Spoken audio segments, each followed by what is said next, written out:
Assalamualaikum warahmatullahi wabarakatuh. Seluruh umat Islam mempercayai bahwa Nabi Isa alaihi salam akan turun kembali ke bumi dan menyelamatkan umat manusia, membunuh Dajjal, menumpas Ya'juj dan Ma'juj, serta membersihkan akidah umat Islam dari berbagai penyimpangan dan fitnah Dajjal. Sebagaimana diterangkan dalam hadis yang diriwayatkan Muslim, Ahmad, Tirmizi, dan juga Abu Daud. Namun beberapa ulama berbeda pendapat mengenai lokasi diturunkannya Isa. Sebagaimana diriwayatkan oleh Tabrani, menjelang semua peristiwa di atas, tepatnya sebelum kiamat terjadi, Isa akan diturunkan di sebuah menara yang ada di daerah Damsyik atau Damaskus. Isa ibnu Maryam akan diturunkan di Menara Putih atau An-Manaratul Baida di Damsyik atau Damaskus, bagian timur. Hadis riwayat Tabrani dari Aus bin Aus.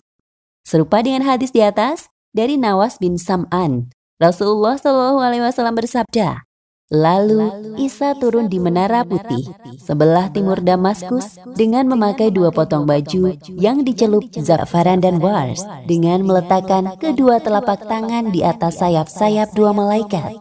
Jika dia menundukkan kepalanya, akan menetes. Jika dia mengangkatnya, turunlah air seperti mutiara.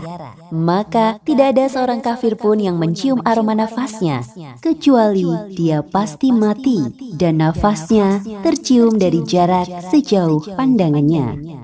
Hal yang sama juga diungkapkan oleh Ibnu Katsir dalam kitabnya Qisas Al-Anbiya, bahwa Isa akan turun di sebuah menara berwarna putih yang terletak di daerah Damaskus, Syam atau Syuriah sekarang. Ketika itu akan didirikan sholat subuh. Maka imam kaum muslim berkata kepadanya, "Majulah wahai Ruhullah, jadilah imam." Isa menjawab, "Tidak, di antara kalian ada pemimpin-pemimpin yang telah dimuliakan oleh Allah dalam umat ini." Hadis riwayat Muslim dan Ahmad. Dalam Manar Al-Munif, Ibnu Qayyim menjelaskan bahwa pemimpin imam dalam hadis ini adalah Al-Mahdi yang akan meminta Isa untuk mengimami sholat kaum muslim. Isa akan hidup di dunia bukan sebagai nabi, melainkan sebagai pengikut Muhammad. Orang-orang Islam akan memandangnya sebagai pemimpin mereka.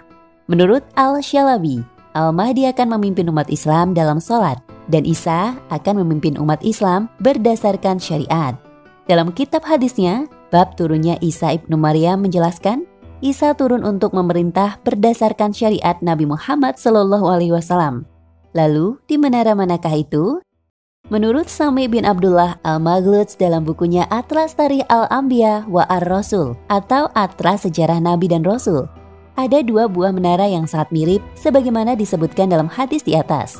Kedua menara itu adalah Menara Masjid Al-Umawi yang dibangun oleh Al-Walid bin Abdul Malik dan Menara Tembok Damaskus. Kedua tempat tersebut memiliki kemiripan yang diduga di sanalah Isa alaihi salam akan turun.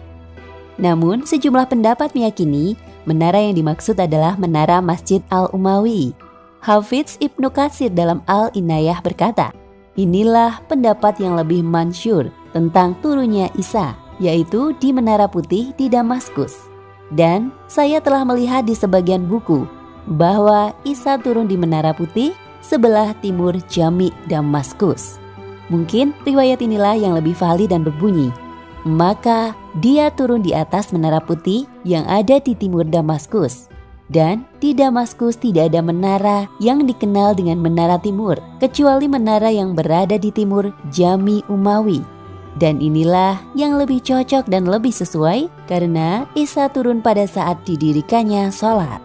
Misi Isa bin Maryam sendiri ketika turun ke muka bumi sebagaimana diterangkan dalam berbagai hadis adalah membunuh Dajjal, menghancurkan salib-salib, membunuh babi, menghapuskan ziyah atau upeti, menghancurkan agama selain Islam, dan yang tersisa di muka bumi hanyalah Islam, memusnahkan Ya'juj Ma'juj, serta menjadi imam dan hakim yang adil dengan menegakkan syariat Nabi Muhammad SAW.